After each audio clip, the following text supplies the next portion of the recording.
Welcome and bienvenue. My name is Derek Chung, President and Chief Executive Officer of Defence Construction Canada. In the spirit of building renewed relationships with First Nations, Inuit, and Métis peoples across the many lands in which DCC operates, I would like to first begin by acknowledging that I am speaking today from the unceded Indigenous land of the Kanien'kehá:ka Nation, recognized as the custodian of the lands and waters on which we gather. As we work to earn trust on a journey of reconciliation, we hope to learn from and honor the mindful stewardship of the land shown by generations of Indigenous peoples and renew our commitment to collaborative, fair, open, and transparent practices. Joining me today are Maureen Miller, Chair of DCC's Board of Directors, and Marie-Josée Lacombe, Vice President, Finance and Human Resources and Chief Financial Officer. Today, we will be providing an overview of DCC's past year. I am pleased to announce that we have succeeded in our performance metrics and with the expectations of the Government of Canada. Along with financial stability, we've provided quality service to our client partners, advanced our strategic priorities, and enhanced work-life balance for our employees. I am particularly proud that DCC has moved further towards certification under the Canadian Council for Aboriginal Businesses Progressive Aboriginal Relations Program. Our Phase 2 submission was accepted in January 2023, and we are now working to complete Phase 3. DCC's many achievements over the past year are due to the professionalism and dedication of so many people, our client partners, our industry and community partners, our stakeholders, and crucially, our DCC team. I am confident that together we will continue to succeed and thrive. It is an honor to be part of this great group of committed individuals. I would like to now invite Maureen Miller, Chair of DCC's Board of Directors, to provide her annual update. Thank you, Derek, and hello, everyone. I'm Maureen Miller, Chair of the Board of Directors for Defence Construction Canada. It's my pleasure to address this annual public meeting. Fiscal 22-23 was another year of significant successes and achievements for DCC. As the world changed and the defense and security environment evolved with it, DCC remained steadfast in its ability to serve Canada. In fact, DCC employees responded with remarkable resilience. They looked ahead with clear eyes, anticipating and preparing for an array of new challenges and opportunities, and they rose to meet those challenges and opportunities with flying colors. Here's just one example of out-of-the-box thinking. Our energy performance contracts are a complex but clever way to carry out upgrades at no new cost to taxpayers. In calendar 2022, these contracts reduced carbon dioxide emissions by almost 52,000 tons. That's equivalent to taking more than 10,000 cars off the road for a year. Our innovative efforts have caught the attention of others. Last August, DCC received its 9th Achievement of Excellence in Procurement Award from the US-based National Procurement Institute. We were one of just 4 Canadian organizations recognized with this award. Beyond using new approaches and responding to evolving conditions, DCC also works proactively to encourage positive changes in our industry. For instance, in support of the government's initiative towards reconciliation, DCC is building stronger partnerships with Indigenous peoples and communities and expanding opportunities for Indigenous firms. Pursuant to the Government of Canada's target of awarding 5% of contracts to Indigenous businesses, using our joint Indigenous procurement strategy with DND, we aim to award 5% of the value of all contracts to Indigenous companies. This year, we surpassed that target by a wide margin. DCC awarded 9.8% of our contract value to Indigenous businesses for a total of $65 million and more than 90 contracts. In the previous year, we succeeded in awarding 7.3%. So this is a really great increase. And we don't wait for Indigenous suppliers to come to us. We reach out to them to learn about their capabilities, discuss ways they can subcontract with general contractors, and explain our strategy and processes. A new DCC bursary through Inspire, a national charitable organization, supports Indigenous students training to work in fields such as engineering and environmental science. We also help the next generation gain valuable skills at DCC through our National Indigenous Youth Work Experience program. We're enhancing DCC's culture of diversity and respect in other ways, too. Our new accessibility plan, released in December 2022, helps us dismantle the barriers to employment for persons with disabilities. To ensure that there is employment equity within DCC, we formed a pay equity committee in November 2022 and are on target to develop a pay equity plan by September of 2024. DCC's job evaluation and classification system is reviewed regularly, and the most recent study found that our structure already complies with pay equity regulations. Respect for our employees includes supporting their efforts to achieve work-life balance. We've recently improved our workplace wellness and mental health supports. New long-term disability benefits, enhanced sick leave benefits, and optional compassionate care leave will help DCCers take care of themselves and their families. And we're leveraging technology to give employees access to virtual healthcare, as well as to a new online platform that provides them with health and wellness advice at their convenience. DCC is also keenly focused on supporting Government of Canada and Department of National Defence priorities. Chief among those is meeting the challenges that climate change poses for Canada. And here too, DCC is stepping up to the plate. We're helping the Government of Canada work towards a cleaner and greener future, and we continue to support DND's green defence initiatives via such avenues as green procurement, net zero building projects, and the energy performance contracts. And DCC looks forward to opening some more net zero buildings like the one at CFB Gagetown. None of these initiatives could happen without the dedication to public service that drives people across this DCC organization. I would like to thank the Board of Directors for sharing their expertise and insights with DCC. I am grateful to DCC's leadership for their strong guidance in these ever-changing times. And I thank every single DCC employee for your unfailing flexibility, optimism, and drive. I can't wait to see what we will create, improve, and build together next. Thank you so much.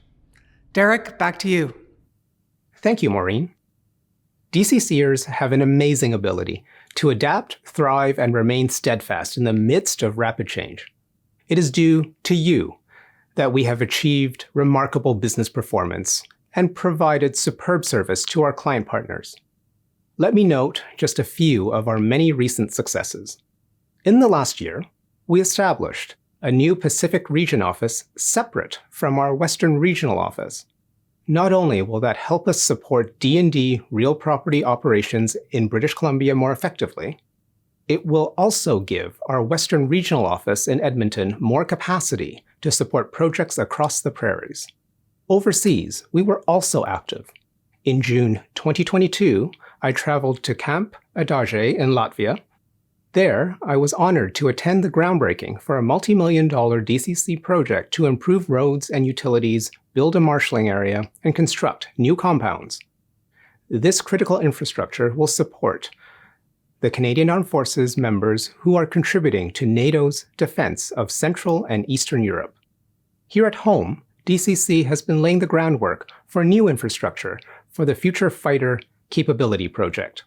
DCC started these projects at 4-Wing Cold Lake and 3-Wing Bagotville, 4 years before the Government of Canada chose the final jet supplier. When these jets arrive, the Canadian Armed Forces will have state-of-the-art facilities ready to house them. When it comes to green initiatives, DCC is blazing new trails. For instance, I've been deeply impressed by the contract services team's work to select a contractor to develop a low-carbon energy generation system for heating and cooling. Because such a system didn't exist, the team had to create unique RFP criteria that focused on the contract's outcomes, not only the means of getting there. We awarded the contract in March 2022 and expect to have a fully operational system in 2024. Juggling such a varied slate of initiatives requires strong leadership, and DCC is fortunate to have a solid executive management team. This year, Vice Presidents Ross Welsman and Melinda Nicollet retired after exceptional careers, and I'd like to take this opportunity to thank them for their dedication to DCC. Veteran DCCer Grant Sayers has moved into Ross's former position, so I know we will continue to be in good hands. Other retirements across the country have also provided opportunities for employees to take on positions of increasing responsibility. I am pleased to report that we've welcomed many members to our senior management group, and almost 2/3 of its members are women. I greatly appreciate the seasoned perspectives of these leaders and the board of directors as DCC navigates its way through a complex environment. And I sincerely thank all of DCC's employees, home and abroad. You continue to give your all to further our country's goals and aspirations. Your excellent work makes a significant difference. Thank you. Now, I'd like to welcome Marie-Josée Lacombe, Vice President Finance and Human Resources and Chief Financial Officer, who will provide highlights of the corporation's financial results and its human resources initiatives for the year 2022 to 23. Marie-Josée? Merci, Derek. Je suis très heureuse d'être ici aujourd'hui. L'exercice 2022-2023 marque une autre année de très bons résultats stables en matière de rendement financier et d'excellence en ressources humaines pour CDC. Cette année, nous avons attribué le même nombre de nouveaux appels d'offres que l'année dernière. En tout, nous avons octroyé plus de 1400 contrats pour une valeur totale de 668 millions. De plus, nous avons créé de 3600 à 4000 emplois à temps plein environ. Les paiements que nous avons versés aux entrepreneurs, aux experts conseils et aux fournisseurs ont permis d'injecter de l'argent dans les communautés partout au Canada. Nous ne recevons pas de crédit du gouvernement du Canada et fonctionnons selon le principe de la rémunération des services. Par conséquent, les produits de nos services facturés reflètent directement les dépenses que nos clients partenaires ont engagées dans le cadre de projets liés à l'infrastructure et à l'environnement. L'année dernière, ces produits représentaient au total 161 millions, une hausse de 13 millions par rapport à l'exercice précédent. Cette augmentation découle essentiellement d'une demande accrue des partenaires et d'un taux de facturation prévu plus important. Pour répondre à cette plus grande demande en faisant preuve de flexibilité, nous avons également élargi notre effectif avec l'ajout de 77 équivalents temps plein. Nous avons également mis en œuvre une augmentation de salaire annuelle prévue liée au coût de la vie et au rendement. En raison de ces deux facteurs, nos dépenses totales en salaire et en avantages aux employés ont connu une hausse de 12%. CDC a pour objectif de légèrement dépasser le seuil de rentabilité après avoir ajusté son fonds de réserve dans les projets d'immobilisation et la recherche en innovation. Nous fixons avec précaution nos taux de facturation pour veiller à continuer de couvrir nos dépenses de fonctionnement et en capital. En 2022-2023, les produits du CDC représentaient 10% des dépenses contractuelles totales du MDN en matière d'infrastructure et d'environnement. Cet indicateur de coût de service se situe tout à fait dans la fourchette prévue qui correspond à 9 à 15% du budget du programme d'infrastructure et d'environnement du MDN. Le bénéfice net annuel de CDC se chiffrait à 8 millions, une baisse par rapport aux 13 millions enregistrés lors de l'exercice précédent. Cette diminution découle de la croissance des salaires, alimentée par l'élargissement de l'effectif et la hausse annuelle des salaires, et de l'augmentation des coûts de fonctionnement. La demande accrue de services de CDC de la part des clients partenaires a permis partiellement de compenser la chute du revenu. Nous prévoyons que les dépenses contractuelles seront supérieures à 1,1 milliard au cours du prochain exercice. Ensuite, nous commencerons à les augmenter légèrement à 1,5 milliard à chacune des 4 prochaines années. Les principaux projets de grande envergure comprennent le projet de navire du combat de surface canadien, le projet de capacité future en matière d'avions chasseurs et le projet de réflexion des jetées A et B. En outre, CDC travaillera sur plusieurs initiatives pour aider le MDN à réduire sa consommation d'énergie et ses émissions de gaz à effet de serre. Pour entreprendre ces nombreux projets, nous nous appuyons sur notre capacité de recruter et de maintenir en poste les meilleurs talents, notamment les membres des 4 groupes visés par l'équité en matière d'emploi et les membres de la communauté LGBTQI+. Conformément à notre stratégie 2.0 en matière de diversité et d'inclusion, nous avons conçu des plans régionaux de diversité et d'inclusion. De plus, les employés ont suivi des formations sur les préjugés inconscients, la prise de conscience de ceux-ci et la lutte contre le racisme. Nous avons mis en place une politique de lieu de travail flexible pour assurer la continuité de notre excellente prestation de service tout en offrant aux employés des options de lieu de travail.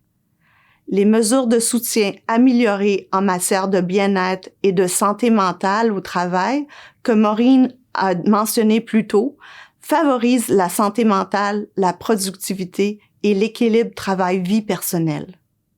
Dans notre milieu de travail hybride, qui a évolué dans les dernières années, les outils numériques sont plus importants que jamais. Les employés, les cadres supérieurs, les intervenants externes doivent pouvoir compter sur un environnement virtuel solide. Voilà pourquoi nous continuerons d'investir dans les technologies de l'information. Il en va du maintien de notre capacité de service. La situation financière de CDC est stable. Nos initiatives concernant les ressources humaines, les technologies de l'information sont avant-gardistes. Somme toute, les perspectives pour les prochaines années sont favorables à CDC. Merci.